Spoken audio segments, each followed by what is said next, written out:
Hey there, friends, School of Tomorrow students. Check out my t-shirt here. That's a mix of by our, I mean Oregonians, soccer team and kind of a Grateful Dead motif, which is big around here. Actually, McMenamins has really invested in Grateful Dead iconography. That's a local brewery chain that's been very successful. What we have are called destination breweries that in Minnesota you couldn't have until recently. My theme today, for those wondering, as I babble along here, is sort of cartoons, political cartoons, or any kind of cartoons, which is a huge topic, but it's just a theme, it's a motif, and also changes again to the grunch.net website, where I'm the webmaster, and it's like one of my front ends, you could say. So I'm going to talk about that a little bit. So what I'm scanning through as I speak on the screen is some, you could say, anti-Russiagate propaganda back from 2017 February is when I put this out. I don't remember exactly. Did I date this thing? Let's click on it. Maybe there's actually a date on it somewhere. It says I put it on Facebook. Does it say? Anyway, other cartoons we're going to look at just to preview. Here's one by Homer Davenport of William Randolph Hearst. Why this is good for this channel, or apropos, I should say, is we've been talking about, for one thing, the creation of Citizen Kane, the movie by Orson Welles, and the big, hullabaloo that the media picked up on. It got to be a lifelong, it became part of Orson Welles' identity going forward, that he had offended William Hearst. Although I think Hearst, you could argue, had taken some things personally that he could have avoided taking personally, but anyway, he ended up making that film very famous. So, in Grunch.net, this is the other topic. This is through archive.org, the Wayback Machine as it's called. If you're not familiar with it, here's a great introduction. It gives you a front end where you put in any URL, and like here I put in Grunch.net in the Wayback Machine, and you see it's sporadically taking snapshots going back through time. And this is a site that really hasn't changed much in the sense of a front page, and it was very sparse. I'll get back to the cartoons in a second, but here I am. It was very sparse. It just said the word grunge traces to a tiny satirical tome published in 1983 and entitled Grunch of Giants by its author-inventor R. Buckminster Fuller Bucky. But notice and there's a little more, a few more sentences, like synergetics on the web, you've come to the right place. This theme was devised by Trevor, and it's a little hard to see. You've got his name down at the bottom, and he does Synchronophile, which is another great resource on the Bucky Fuller stuff. And now that I've lost this, because of malware attacks, WordPress is not secure. I'm in I don't have this is all out of my own pocket, and I don't pay big bucks for all the firewall. I mean, there's like a protection racket where if you pay more, your website won't go to hell. But anyway, I haven't paid more yet. You could call this a fundraiser even. But here's Fee Fi Fo Fum. That's new. That's clever. And then I talk more about what the Grunch etymology is. You see, I had to redo this whole page with a plain vanilla now front end. And come here and read it. I hope it's still here when you get here. I go through the group log thing, or the group word thing for Giants, and here I go back and thank Trevor for that older theme that we were just looking at. And if you click there, that takes you to Synchronophile. So if you're new to this video, hang out here just a little longer, or new to this channel, this is a great front end to what this channel is really all about, which is kind of a layer in our American heritage that a few people are working to keep alive, but is always considered esoteric these days. Okay? This is the We're just about to have our election in 2020. By that I mean the U.S. presidential election. Um, and so, and so what? And so I'm kind of summarizing politics as well, like where I am on the Russiagate and all that. But so I added, as you can see, a whole bunch about me and about my history and about Grunch a little more because it's actually cool now. Robert Anton Wilson's "Everything Is Under Control." I could find that on the web, so I can click on check out the Grunch entry in "Everything Is Under Control" after introducing my older PDX4D moniker that I used to use with the Teleport website. That was the first ISP I signed up with and started Synergetics on the web, which is kind of a static HTML. It's an archaeological layer, like I say, from the 90s when people were just starting to use HTML. And I got this Grunch.net site in there. And let's see, can I zoom in on this? Let's see. I got this, yeah, that's working. This is cool, right? So there's my, I call it my entry. Of course, it's just, Bucky's coin here, Grunch, and references. But there it is, PDX4D. You can turn the pages on this thing. It's right between Gurdjieff.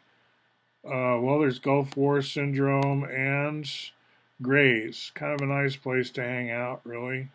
I could say, yeah, I'm neighbors with the UFOs. Again, I'm kind of personalizing this, aren't I? So then we'll go back to Facebook.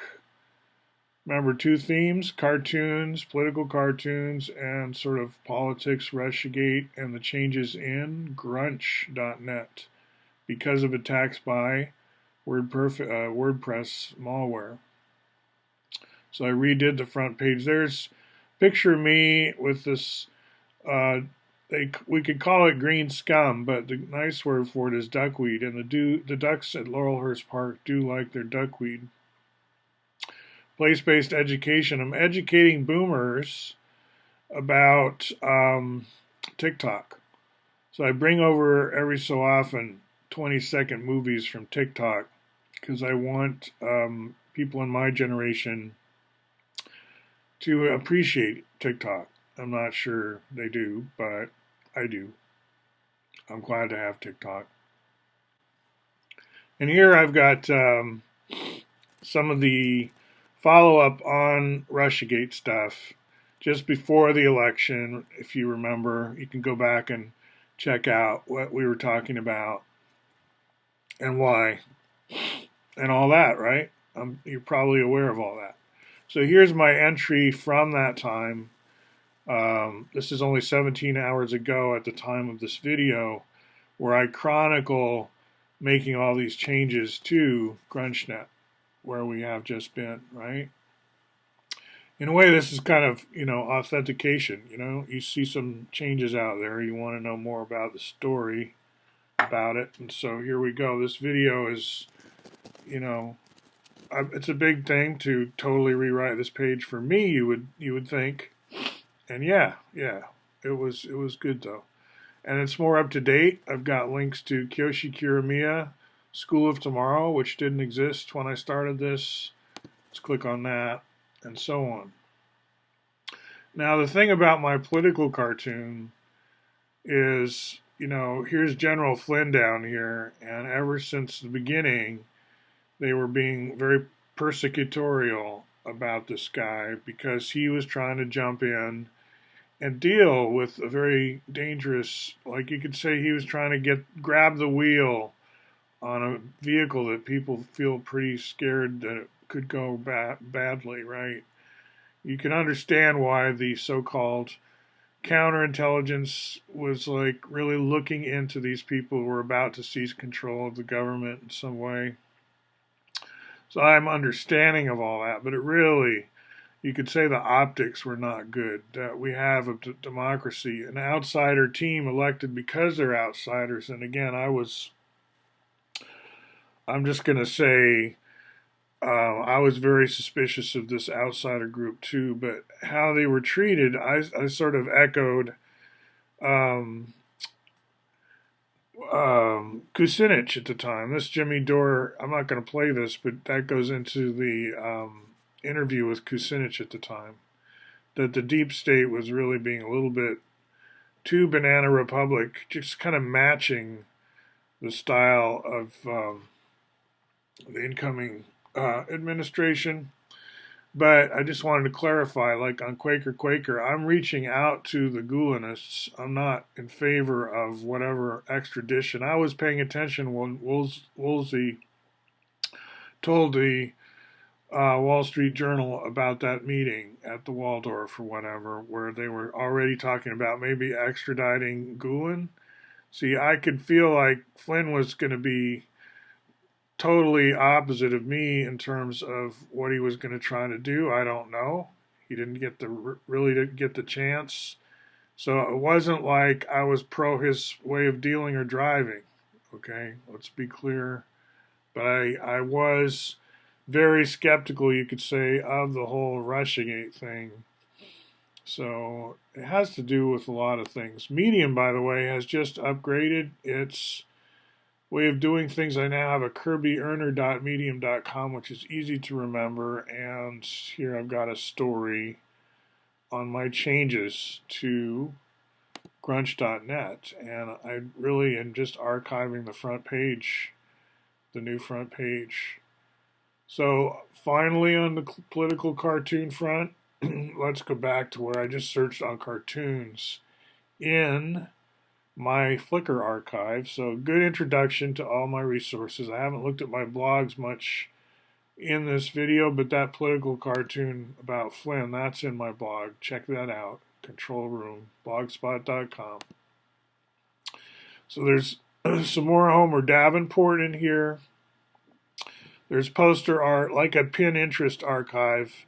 There's kind of a mishmash here. I've been very taken by Voodoo Donuts art, obviously, if you've watched this channel. Let's see. Diagrams are good. I'm going to end on a diagram. Let's see. Something useful. Because cartoons, they fade in as sketches. In my mind, they also fade into sort of diagrammatic summaries, are almost a kind of cartoon, you could say, using the word broadly. And there is a diagram here I would like to share. Let's see.